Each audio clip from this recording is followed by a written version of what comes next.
โอ้เอาลูกว่ะคนแห่ไปพุ่นเลยโอ้ย่างมาแต่คน แห่ยังมาเลยบ่ไปพุ่นเลยจะบ่าวจะเช้าไปพุ่นค่อยตัวมักสารโอ้มาวันนี้เอาพัวเลยเนาะที่เดินทางมาทุกครั้งก็ประทับใจทุกครั้งเนาะเพราะว่าทิวทัศน์ธรรมชาติหมู่บ้านห้วยแห่นี่เป็นหมู่บ้านที่มีทิวทัศน์ธรรมชาติที่สวยงามเต็มเปี่ยมไปด้วยชวนอีเจ้าเนาะไอ้เจ้าโอ้1 2 3อุ้ยงามขนาดเลยเอาไปพี่น้องหลังจากออกมาจากนั้นเนาะกับบริไก่หลายนี่แหละพาน้องสาวเพิ่นมาเลาะเบิ่งการใช้ชีวิตหรือว่าชีวิตการเป็นอยู่ของชาวบ้านอยู่ในชนบทก็คือทางบ้านห้วยแห่ของพวกเฮาเนาะในบรรยากาศยามหน้าฝนนี่แต่ละหลังคาเฮือนนี่เขาเจ้าเลี้ยงเป็ดเลี้ยงไก่สัตว์เลี้ยงเขาเจ้าหลายเนาะดูมีหมูมีเป็ดมีไก่มีหมูมีเป็ดมีไก่ครบเลยเนาะในหมู่บ้านนี่ส่วนหลายเฮือนนี่เฮือนใหม่จะเป็นเฮือนใบตองโคนี่เป็นเฮือนใบตองโคหลังงามๆเนาะบ้านเฮาไปเลาะไปพูดไปเบิ่งเขาเจ้าเกลือหมูเกลือเป็ดเกลือไก่ผู้คนหลากหลายเลยพี่น้องเดินทางมามื้อนี้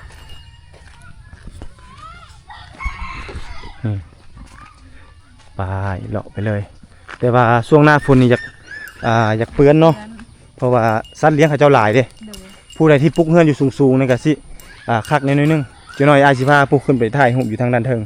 อยู่โซนพุ่นแหละแต่เฮาเลาะเข้าในบ้านก่อนเลาะเบิ่งแต่ละสถานที่พื้นที่ก่อนเป็นยังเขาเจ้าจึงปลุกอยู่จังอันเฮ็ดสูงๆนี่ฮู้บ่ฮะป้องกันหมูดุด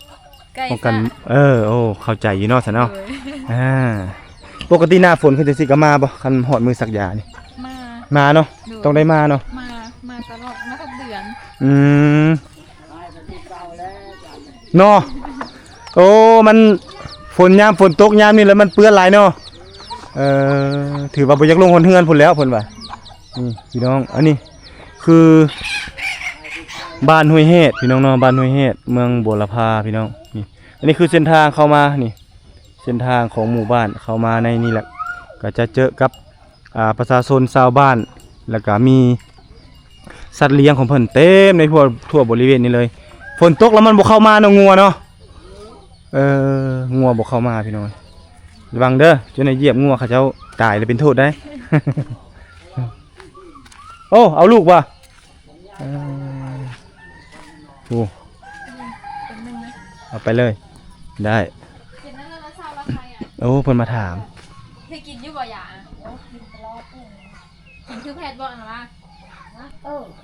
เพิ่นมาถามพี่น้องได้2เวียกนำกันพี่น้องกินเช้าแรงไปแล้วเนาะบ่ได้แฮมแล้วเนาะพอดีลูกเพิ่นแก้เครื่องเขาเลยบ่ถ่ายให้เห็นเด้อพี่น้องเด้อถือว่ามาได้2เวียกเนาะมาทางเวียกจุอ้ายพร้อมพามาเที่ยวมาชมพร้อมแล้วก็ได้ถามพ่อแม่ประชาชนไปนำนี่เขาเอิ้นว่าได้ทั้ง2เวียกดีหลายเอ้าคันเป็นนี่ก็เป็นตามาอยู่เนาะนี่แหละคันมายามนี้ก็อยากเปื้อนๆหน่อยนึงพี่น้องเอ้ยเพราะว่าสภาพหน้าฝนแน่เด้นี่โอ้คักไอ้เนาะบ้านเพิ่นนี่ถ้าหน้าแล้งนี่ก็จะงามไปอีกนึงบ้านชวนโอ้อีกก่อนอีเจ้าเอาหลานพี่น้องเอ้ยเอาลูกเอาหลานมาอีเลยได้นี่ได้พูนไปเลาะพี่น้องมานี่ไปเลาะบ้านก็เด้อนี่แหละใจกลางหมู่บ้าน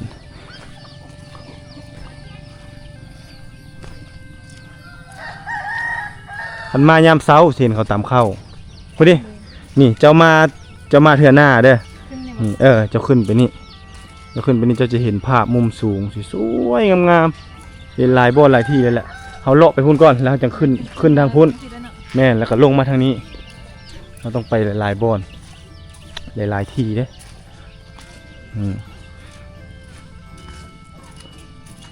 มาบัดนี้ต่างแล้วมาบัดนี่เห็นบ่แถวนี้ผู้หญิงเนี่ยไปหาปลาเลยหาปลานี่ก็มาปั่นลูกกินแล้วนี่ปั่นชวนไปหาปลาวะใส่มองใส่มองอยู่ไสอยู่ห้วยนี่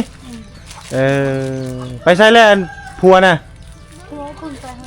มาแล้วแต่ทำงานนั่นมาแล้วเฉลิมได้เอาก็เดียวละพัวแล้วไปหากินบ่แม่นเมียบ่โอ้เก่งเนาะเมียเนาะนี่พี่น้องได้มองไปไล่ตีปลาแล้วก็เอาปลามากินน้ำ แล้วปลาแม่ปลาปันลูกกินตอนแรงลูกสาวเจ้านั่นอยู่น่ะเนาะเทิงนั่นเนาะนางยังก็อิ่มปอหมู่ฮู้ค่อยถ่ายตอนนั้นบ่ค่อยถ่ายตอนนั้นบ่ติมบ่ติมอิ่มอันนี้แหละเฮือนเฮือนบ่เฒ่าไม่เฒ่าเขาสิว่าแล้วก็เป็นเฮือนปู่เฮือนย่าเนาะ มันเช่หรือเปล่า เสียละไผอยู่บ่นี่ ค่อย เจ้าอยู่นี่อันนี้ได้จ้ะ ค่อยได้ปะ ป้าบ่ ปะ แล้วมาอยู่นี่บัดนี้บ้านชวนนี่มีแต่เจอคนหักคนเพลงนี่เลย จะคนมา นี่เด้แล้วก็ผู้หนึงอยู่พุ่นไปเอาสาวเพศมานำ ย่านบ่ฮู้ทางมาพักอยู่นี่ว่าสิมาพักอยู่พี่ฝนตกก็เลยพักอยู่อันสุขศาลานั่นแล้วมื้อนี้ก็ขึ้นมามีดองบ่อยู่บ้านนี่ ก็เขายังทันบ้านที่คุณถามเขายังพรอยู่เขาบอก4-5 โมงเลย ยังเป็นมื้อ โอ้ อื่น ยังฝนยังแยกอยู่แล้วมื้อนี้บ่ได้มา แน่นอนแล้วไม่ได้มา คือสิแม่นมื้ออื่นเนาะมื้ออื่นจันแต่เช้าเนาะเขามาเนาะ เช้า โอ้คันแต่เช้าสิคักเอ้ยมื้ออื่นค่อยมาอีกมื้อนี่ มาเขามามือ มื้ออื่นค่อย ย่างมาบ่ นี่ ย่างรถไปใช่ ประเพณีมาเลยล่ะเขาแห่ก่อนบ่ก่อนสิขึ้นเฮือน แห่คนแห่แต่พุ่นเลย โอ้ ย่างมาแต่คุณ แห่ยังมาเลยบ่ แต่พุ่นเลยจะบ่าวจะเช้าแต่พุ่น ค่อยต้องมาแต่เช้าเนาะมาจากโมงมาจังสิทันนี่ โอ้7 โมง 8 โมงเขามา โอ้ประมาณ เพิ่นย่างออกมาแต่คุณเนาะ ประมาณ ประมาณ 7-8 โมง 7-8 โมง แม่นบ่เฮ้ยแม่น10 โมงผมบ่ฮอดพี่ ขอเขาไปแต่เช้า บ่แสดงว่าเขากินม่วนมื้อนี้เลยมื้ออื่นน่ะเขาจังมา เขาจึงมา โอ้แสดงว่าค่อยมาประมาณ8 โมงเนาะ8 โมงทันเนาะเห็นเขาแห่เนาะ กินน้ำ พอดีกินข้าวกินน้ำแล้วมาอีกพี่น้องเบิ่งประเพณีการแห่ไผแห่เคยไปแต่งอยู่พุ่นบ่แต่งอยู่พุ่นแล้วเอามาพี่เอามื้ออื่นสิได้เห็นแล้วโอ้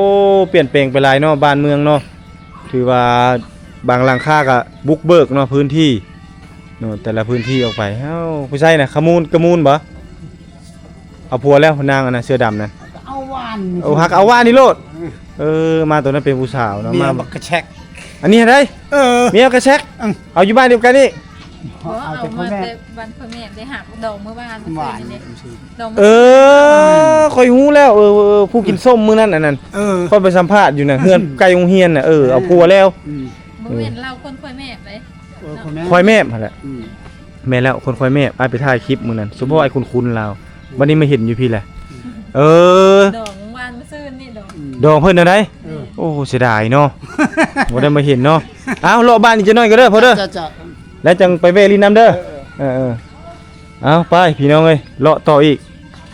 นี่แหละบรรยากาศหมู่บ้านมาบ้านเก่าเมืองเก่าก็นี่แหละเฮาก็จะได้สัมภาษณ์ชาวบ้านเนาะความลึงความเคยบ้านชวน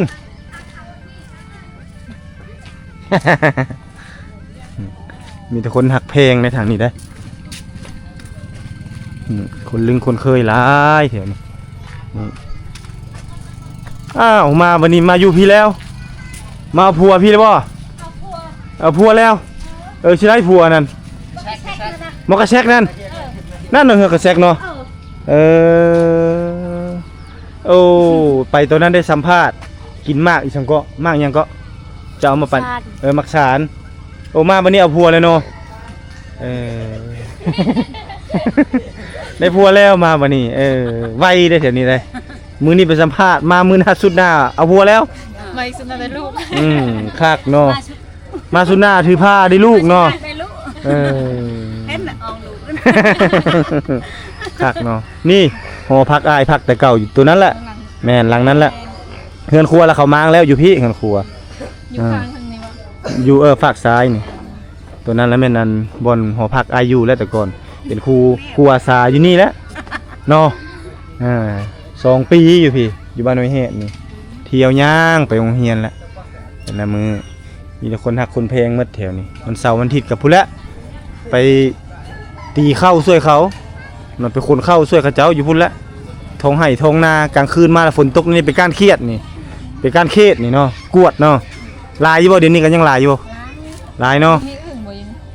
อึ่งบ่มีเนาะอึ่งเนาะอึ่งบ่ค่อยมีแถวนี้มีแต่เขียดนาแถวนี้ เขียดตะโอดเขียดตะโอดก็ต้องไปห้วยพูดจังได้กบมีบ่แต่บ่หลายเนาะนี่แหละโอ้โหผู้สาวว่าอาบน้ำอยู่พุ่นบ่แม่นเนาะแม่นบ่ว่าอาบน้ำบ่อยู่พุ่นกะ เออ พูดพี่น้องบดเกลือหมูพร้อมเลยเนาะเกลือหมูเกลือเป็ดเกลือไก่เต็มเลยพี่น้องอันนั้นได้ลูกอันไอเรียบนั้นนี่พี่น้องอันนี้จุดตำข้าวได้จุดนี้ได้มานี่เห็นแล้วนี่เขาจะตำข้าวอยู่นี่ปึกเดี๋ยวนี้ยังตำอยู่ปะ ตามบ่ ตำบ่อันนี้ตัดไม่เห็ดฟืนอันนี้เนาะเห็ดฟอกเห็ดฟืนมาอยู่นี่เอาผัวหากันเมื่อวานซื้อนี่โลด มือชื้นนั่นแหละ เสียดายเนาะบ่ได้เห็นต้นแห่เยอะมาเนาะคักเนาะพี่น้องเฮือนนั้นเฮือนไผเฮือนหลังนั้น น้องใหม่ นั่นใหม่หลังใหม่นั่น เพอะนั่น เพอะ ยังทันแล้วนั่นแหละ บ่ทันแล้วคักเนาะเปลี่ยนแปลงไปหลายได้พี่น้อง เพื่อนอะไรเด้อ อยู่เทิงบ่เฮือนดอง โอ้ยถึง เฮือนเทิงบนดอง ใช่ จะน้อยจะไปนี่อีกนี่ไปขึ้นเทิงนี่ก่อนนี่จะน้อยมันมืดแล้วมันสิถ่ายรูปบ่งามเนาะไปกันเด้อมื้อเช้ามาใหม่อีกอยากมาเบิ่งเขาแห่เยอะคักเนาะ เขาแห่บ่มื่นแห่มาเลยเนาะใหญ่เป็นบ้าวแล้วเอาเมียแล้วบ่ยังเนาะเอาบ่ลมบ่ผู้สาวเพศนี่ ผู้ชายยังมีผัวแล้วเขาเอา ไปมาแต่ละเทื่อนี่บ่เคยมาบ่นี่ ยังบ่เคยขึ้นมา ไปขึ้นลงเบิ่งขึ้นไปลงเบิ่ง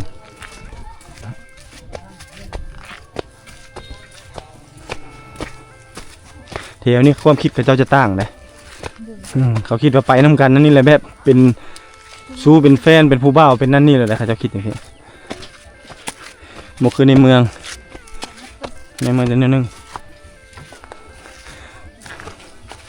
คิดเบิ่งเขาเจ้าต่ำเข้าอยู่เทิงตักน้ำอยู่เทิง เอาพวกขึ้นมาเลยไหน โอ้ยบทสำคัญตัวนั้นนี่เอาลงแนมหันกับลังมานี่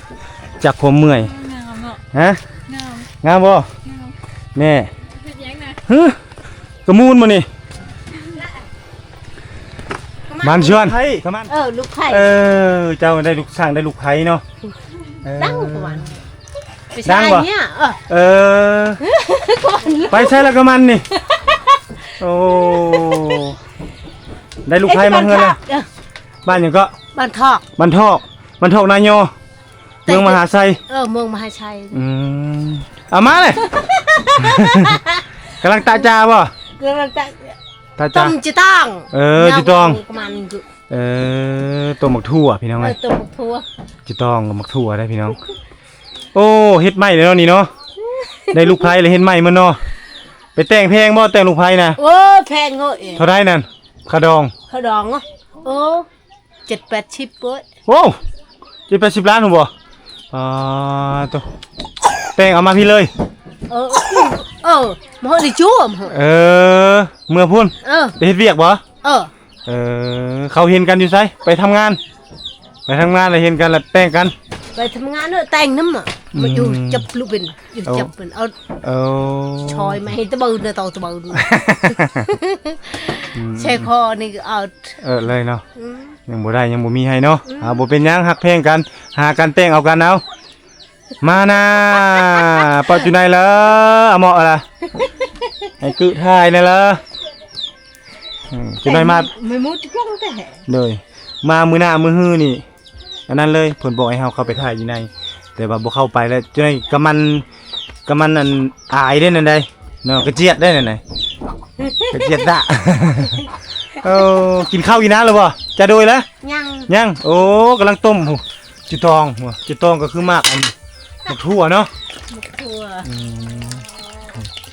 ทั่วบอสลี ตาหมกทั่ว หมกทั่วเนาะ หมกทั่วไอ้ แกะเป็นมากนั่นต้มแล้วสิเฮ็ดหยังอันนี้เฮ็ดแกงกินบ่หรือว่าเฮ็ดต้มหวาน ต้มหวานก็มันต้ม ก็มันต้มหวานเนาะโอ้คักเนาะงามบ่แน่เห็นบ่เจ้ามาห้วยเฮ็ดเจ้ายังบ่ฮอดห้วยเฮ็ด โดย คันมาจุดนี้ล่ะถือว่าจะมาฮอดห้วยเฮ็ดนี่ มีแต่ไปฮอดนั่น ฮอดได้จะมาอยู่ข้างนี้นี่อันอายะคือน่ะ จะไม่เกี่ยไอ้ตละ อิฐแต่บุรพา เออ หยอกแล้ว แต่เมน เม้น แพทย์สุขศาลา เออ สุขศาลาบางพางน้องสาว ไม่ใช่ไอ้เจ้าเชิงเอ้ย ปูจุดเตเมืองนอง เออ อยู่เมืองนองพูนเบาโยกเพื่อนพี่น้องเอ้ยเนาะน้องสาวบ่เข้าใจแล้วเนาะคันเบาเนาะเข้าใจอยู่บ่เข้าใจ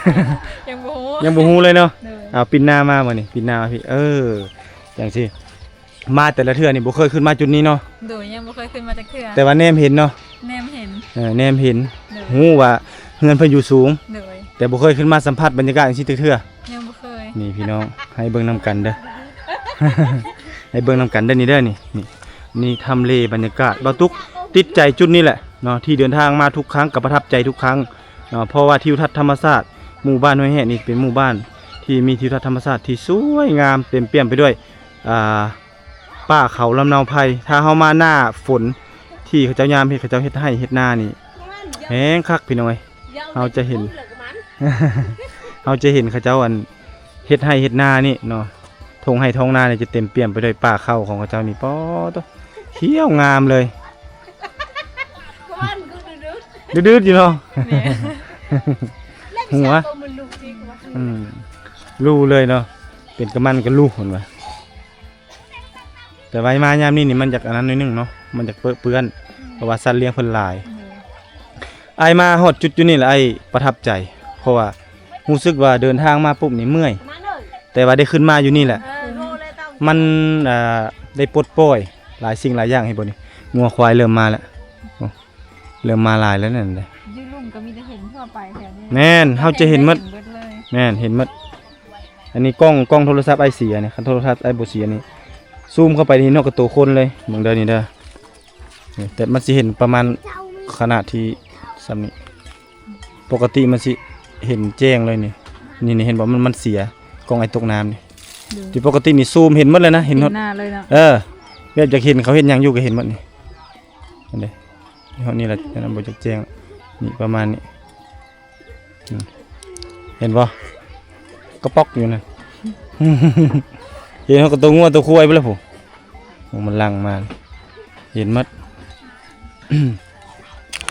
ทุกครั้งที่เดินทางมาประทับใจทุกครั้งน้องสาวเพิ่นเดินทางมาครั้งแรกก็ประทับใจเนาะ โดยประทับใจ ได้มาเห็นคือจังซี่แล้วมื้อหน้านี่อ้ายบ่มานำแหละสิมาอยู่บ่สิชวนหมู่ขึ้นมาอยู่บ่จุดนี้ โดยส่วน สิมาถ่ายรูปอยู่บ่ มาเนาะ ส่วนกระเจ้าเฮ็ดให้เฮ็ดนาแล้ว สิเซียนได้ชวนขึ้นมาอีกเนาะ โดย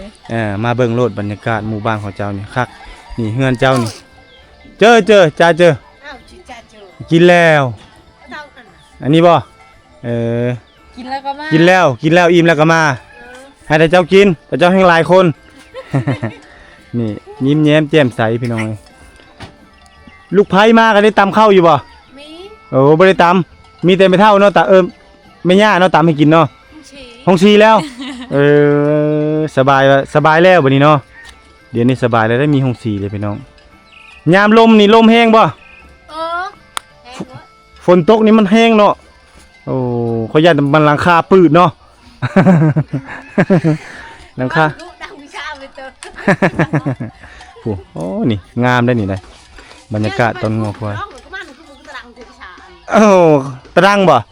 บ่ฮู้อีกภาษาค่อยนี่เนาะ เออ เอาแล้ว คนพูดยากเลยเยอะเลยดังก็ อืม ตรังเดียว นี่มาถ่ายรูปให้เด้อโตมีอัน เนี่ยจะไป ฝูงงัวฝูงควายอีกน้องเอ้ยสุดยอดเลยอัน1 2 3อ้าวแบบสุดใจเลยได้เฮ็ดในท่าใดก็ได้จะมักท่าใดปิ้นหน้าไปบ่ปิ้นแบบเอาแล้วแต่เจ้าเอาแบบนี้ก็งามนี่อัน1 2 3ปิ้นหน้ามานิดนึงก็ได้1 2โอเคเคยแอคท่าเคยอย่างถ่ายรูปอยู่บ่เคยอยู่บ่ฮะ เคยอยู่เนาะเอาแบบตามสบายเลยคิดว่าเป็นหมู่เจ้าก็ได้เนี่ยถ่ายให้อัน1 2แล้วให้น้องเบิ่งเองเด้อ โดย เดี๋ยวทูมีรับตาเอาไหม1 2 3บ้านชวน ชวน อีเจ้าเนาะ ไอ้ โอ้เมื่อยเนาะย่างขึ้นเนาะ ก็เกาะ โอ้ค่อยๆได้ล้มได้ค่อยๆ ค่อยๆจ้ะ ซื้อในเราวันลื่นมานี่ ชื่อย่างเจ้า นี่ บักทับ บักครับบักครับ กินอยู่บ่นั่นน่ะ กินน่ะมัน เมื่อละบ่เลยยัง แง่น้ำมัน แง่นึม เมื่อละเมื่อเลยมีบางคนพาไปสุขศาลามื้ออื่นแล้วไปเอาอีเด้อไปติดน้ำหนักเลย เพราะมัน รถล้ม อืม เป็นเงินละค่ายเงินละ พอรถล้ม ไข่เอ้ยมัน เจ็บมือ ปาดมือบ าดมือปาด เออ บ่ได้ไปยิบซั่น บ่ได้ไป บ่ได้ไปเลยมันกินอยู่บ่ กิน บ่แม่นผู้ใหญ่บ่กินเบิดน่ะทำไมนี่บ่กินน่ะ อืม มันตุ้ยขึ้นอยู่บ่ว่าไง ตุ้ยนั่งตุ้ยหอมอันไหนอ่ะตุ้ย อืม มื้ออื่นเราไปติดน้ำหนักมึงเด้อ เออ มื้ออื่นบ่ได้ไปแล้วบ่มีผู้พาไป มื้ออื่นจะสิมาบ่ มา ที่เขาก็สิมานำ มาโลดแห่งดีมีนางเอกพร้อม มื้ออื่นก็มาอีกแต่เช้าเฮาก็กินข้าวกินน้ำแล้วเฮาก็มาเนาะ เอาสิ่งมาติดน้ำหนักเลย พอดีเลยได้เวียกพร้อม เด้อ นี่ช่วงนี้ภารกิจพาสาวเพศมาอันกวด ผู้นี้ กวดอันเจ้า พามากวดแต่ละเฮือนเลยเด้อมื้อเด้อให้อยู่เฮือนเด้อ เกิดผู้นี้เลยนี่ขาดสารอาหารเอาอัน โอ้ IDF มาให้ โอ้ผู้นี้ขาดสารอาหาร เด้อ แสดงว่าตอนตั้งครรภ์นะแม่นบ่ได้บำรุงเนาะ บำรุงแต่ว่าเพราะว่าอันผู้นี้หากว่าได้อันแม่เราเกิดลูกแล้ว เออ แต่หากอันนี้หากว่าได้ปีหนึ่งปีปลาย โอ้ แม่เราเกิดลูกแล้ว โอ้ความหมายคือ สารอาหารบ่เพียงพอเพราะว่าเลี้ยงลูกอยู่ท้องแน่แล้วก็ลูกกินนมแน่ ความหมายคือหัวปีท้ายปีเนาะ โดย ประมาณนั้นพี่น้องเอ้ยเอาเข้าใจเนาะเขตชนบทก็ดีแล้วที่มีสาวเพศมาเอาใจใส่อยู่ในเขตนี้พี่น้องเอ้ยมีอยู่หลายบ้านเติบพี่น้องที่เพิ่นเดินทางมานี่จะได้เฮาสิย่างลงทางด้านพุ่นตะจ้าบ่นี่ กันเดีย อ้ายกระมูลนี่เนาะ หัว กระเจียดนู่ก่อนใหม่ ไปเจียด กระเจียดเอ้ยน่ะกระเจียดตะ ไปแล้วบัดนั้นปานนั้นตอนนั้นยังเอามากอีสังกอยค่อยมาขอเนาะตอนนั้นเนาะเพิ่นเอามาขอให้อันนี้ลูกชายหมดก่อนใหญ่มาโลได้นี่บายนี่เนาะดูน่ะผมก็ครับพี่น้องเอ้ย ลงทางนี้ได้บ่ไปทางนี้ได้บ่ไปได้บ่ได้เนาะไปเฮาลงทางพี่เฮาไปก็เด้อมื้ออื่นบอกให้เอาหลานมากวดเด้อมื้ออื่นสิมาเด้อมื้ออื่นตอนเช้าเด้ประมาณ 8:00 นแล้วค่อยมาแหละสิมาถ่ายคลิปงานดองเลยนี่เอาสาวเพชรมานำ พูดในเลยแก โดย ฟันปอก ไปพี่น้องนี่ละคักได้อยู่เทิงพี่ก็ได้สวัสดิ์เสวยเนาะหักบ่ไหวแต่ย่างขึ้นเนาะ บ่ไหวแต่ย่างขึ้น เดี๋ยวนี้เพิ่นมีหงสีแล้วเพิ่นว่านี่เด้โอ้คักเว้ยตอนนั้นบอกเขาเจ้าว่ามาแล้วถ้าเจ้าทางเด้อว่ะนี่เขาเจ้าทางแล้วนี่ ก็ให้เป็นเดินง่าย นี่ทางโอ้นี่งามขนาดเลยนี่ตอนนี้มันมีอันนั้นมันมีกกไม้แล้วมันบ่ค่อยงามปานใดลองเบิ่งมุมนี้เอาเด้อ1 2 3โอเคอีกมุมหนึงก่อนเบิ่งก่อนเด้อนี่จะมานั่งงอยนี่ระวังเด้อมีขี้ไก่บ่จัง บ่มีไปขึ้นเลยเอานั่นแหละปิ่นหน้ามาหาอ้ายโอเคเด้อ1 2 3อุ้ยงามขนาดเลยเอาจะแนมหน้าไปซ้ำนั้นแหละบ่ต้องแนมไปหลาย1 2 3ตัวสุดยอดคันว่าบ่งามก็จักสิว่าแนวใด งาม งามบ่ เลย นี่เอาไปเบิ่งนี่ป้าตัวไปถ่ายอยู่ซิเลอร์นี่ พาเอ้ยไปแน่เลยแหละเจ้าก็ว่าสวิตเซอร์แลนด์ไปสิ อยู่ต่างประเทศไปสิแหละจูเนอร์มันชวนเนอร์มันชวนเนอร์เจ้าเนอร์ตอนเจ้ามันชวนเนอร์ลูกหลานเนอร์ นี่แหละพี่น้องเอ้ยคือบรรยากาศหมู่บ้านในชนบทเนาะที่บ่ตุกได้มีโอกาสเดินทางมาเก็บเอาภาพบรรยากาศที่สวยงามๆเนาะท่ามกลางธรรมชาติแบบนี้ให้ท่านผู้ชมได้ติดตามรับชมซึ่งบ่เป็นบ้านที่บ่ตุกเคยสิทธิ์สอนเนาะนักเรียนหรือว่าลูกหลานอยู่ในเขตนี้ หรือเฮาว่าอีกอย่างหนึงว่าบ่ตุกก็เป็นคนที่ว่าเขาเจ้าฮักแพงอยู่ในบ้านน้อยแฮดเมืองบุรพาขอยขมวนมาทุกครั้งประทับใจทุกครั้งที่ได้เดินทางมาหมู่บ้านแห่งนี้ซึ่งเป็นหมู่บ้าน เดียวเนาะที่มีธรรมชาติที่สวยงามเนี่ยจุดชมวิวก็สวยงามหรือว่าบ่อนนี้เป็นแลนด์มาร์คของหมู่บ้านนี้ก็ว่าได้เนาะซึ่งว่าแต่ละหลังคาเรือนก็จะแปะปะปนกันไปรวมทั้งจะมีเรือนมุงใบตองเคอเอกลักษณ์ก็คือจะมีเรือนมุงใบตองเคอแล้วก็มีผู้ที่ว่ามีแน่มีเงินมีคำเนี่ยก็จะมุงสังกะสีแล้วก็จะมีการมุงกระเบื้องเนาะอิงตามฐานะครอบครัวแต่ว่าเงินไม่มุงใบตองเคอคือจังซี่ก็เขาเจ้ามีความสุขได้พี่น้องเอ้ยที่เคยได้อยู่เคยได้สัมผัสเนาะมีพ่อแม่ลูกอยู่พร้อมหน้าพร้อมตาบ่มีหนี้บ่มีสินเนาะบ่ได้เป็นหนี้ธนาคารบ่ได้เป็นหนี้รถบ่ได้ผ่อนบ้านบ่ได้ผ่อนรถยนต์เนาะทุกสิ่งทุกอย่างเนาะเขาเจ้ามีทรัพย์ในดินสินในน้ำก็คือมีงัวควายสัตว์เลี้ยงเป็นธนาคารอยู่ในบ้านของเขาเจ้าเองเลยพี่น้อง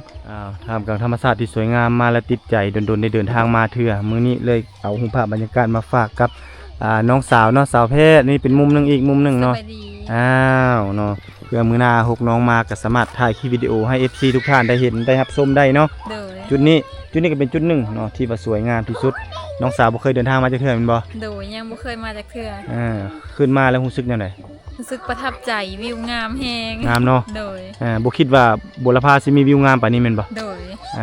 นี่พี่น้องมาแล้วประทับใจทุกครั้งที่เดินทางมาเนาะสายภูนี่เต็มเปี่ยมไปด้วยป่าไม้ที่ปกคลุมที่สวยงามแล้วก็มีก้อนเมฆที่ปกคลุมบริเวณภูผาป่าไม้แห่งนี้แล้วก็ได้เห็นเฮาแนมลงไปก็ได้เห็นวิถีชีวิตของชาวบ้านเนาะ โดย บ่ว่าจะหมูเฮ็ดเป็ดไก่เห็นบ่ผมเต็มเลยในทั่วบริเวณนี้ผู้จะเกลือหมูเกลือเป็ดเกลือไก่เนาะแล้วก็สิ่งที่เป็นเอกลักษณ์อยู่นี่แม่นหยังฮู้บ่ เฮาบ่ฮู้ บ่ฮู้เนาะ โดย สิ่งที่เป็นเอกลักษณ์อยู่ในเขตนี้ถ้ามาแถวนี้ต้องเฮือนทุกหลังหรือว่าเล้าเข้าต้องมุงใบตองเคอเห็นบ่ โดย แล้วก็จะมีบางหลังที่มุงกระเบื้อง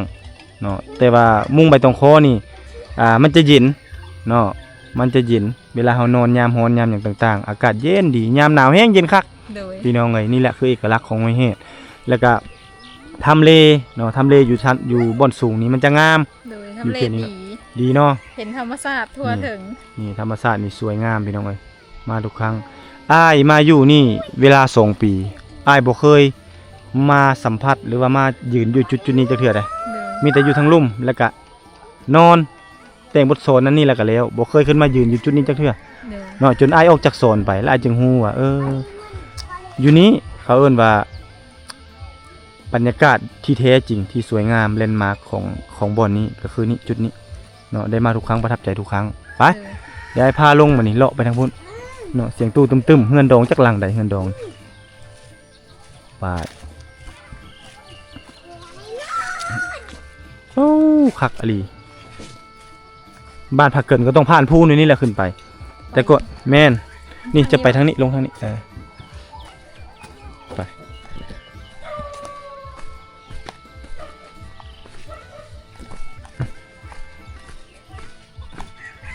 สวยงามมากบรรยากาศท้องฟ้ามีเมฆมีหมอกพี่น้องเอ้ยธรรมชาติสวยงามมีงัวควายเฉลียงได้เริ่มมาเลยไม่แม่นเขาเจ้ามาแล้วบ่นะดองนี่เนาะคือแถววะคือฮะไปทางนี้ขึ้นทางนี้ไปนี่เขาจะเริ่มขยายแล้วพี่น้องแต่เขาจะโบไปบนเสียงตู้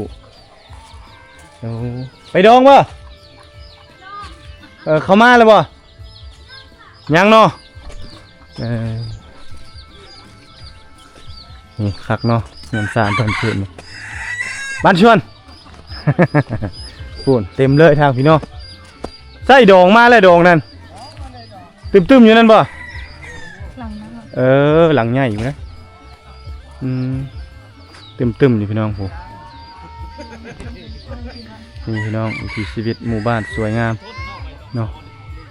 ทุกหลังคาจะมีเฮือนใบตองคอนี่หมดพี่น้องเอ้ย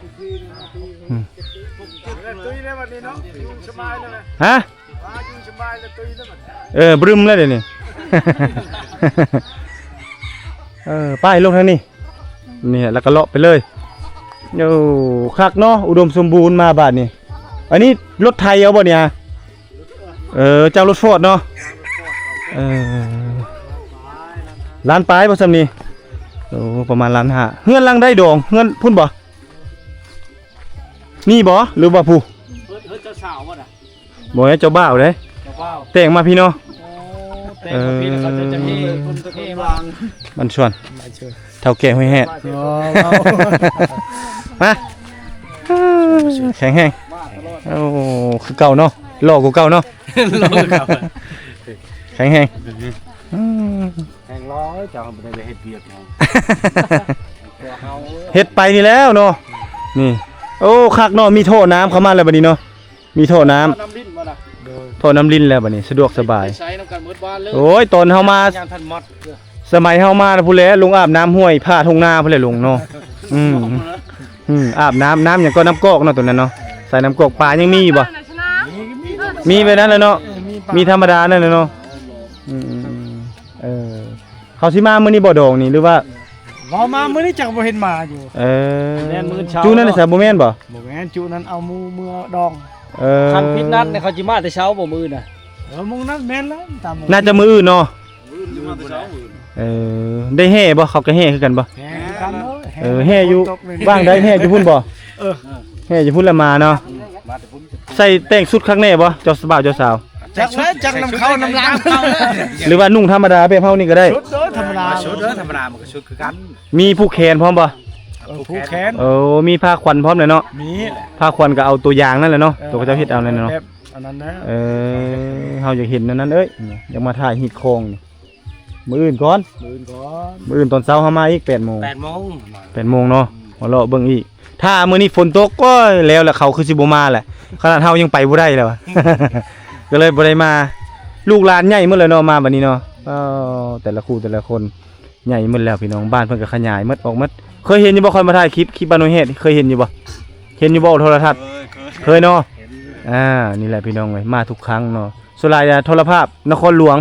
ช่องเก้าเขามักเอาไปออกเขาเจ้าอยากรู้เกี่ยวกับวิถีชีวิตแต่ละเขตแต่ละบ่อนเนาะทางเหนือทางใต้ทางกลางเห็นหมดเอ้ยนะ ที่เห็นนะ แถวบ้านกระดอเห็นหมด เห็นบ่กระดกกระโดดจุดซุมพาบอกพาบังเนาะเนืองนงกับผู้แลขัวเซละนงผู้แลแม่นบ่ทางสมุยทางนั้นก็ทางไอ้ตะอุ้ยกับผู้แลบ้านอะงอเนาะบ้านอะงอบ้านละปื้บเห็นหมดเนาะเห็นเฮิมแยะ เอาเด้อไปก่อนบ้านสวนมื้ออื่นมาอีกเอานี่แหละพี่น้องเอ้ยบ่อนเคยมาซิดมาสอนก็มีแต่คนฮักคนเพลงเนาะฮู้จักเรื่องเคยเนาะเขาเจ้าเป็นกันเองหมู่บ้านนี่เนาะอันนี้คือธรรมชาติของหมู่บ้านเนาะจ้าบ่บ้านนี้ยังบ่ทันมีไฟฟ้าเถื่อแต่จะมีโซลาร์เซลล์พี่น้องเนาะเป็นโซลาร์เซลล์จุดทางนี้จะเป็นจุดขึ้นไปบ้านผักเกินพี่น้องเนาะผ่านภูนี่ไปกับไกลเติบได้พี่น้องลง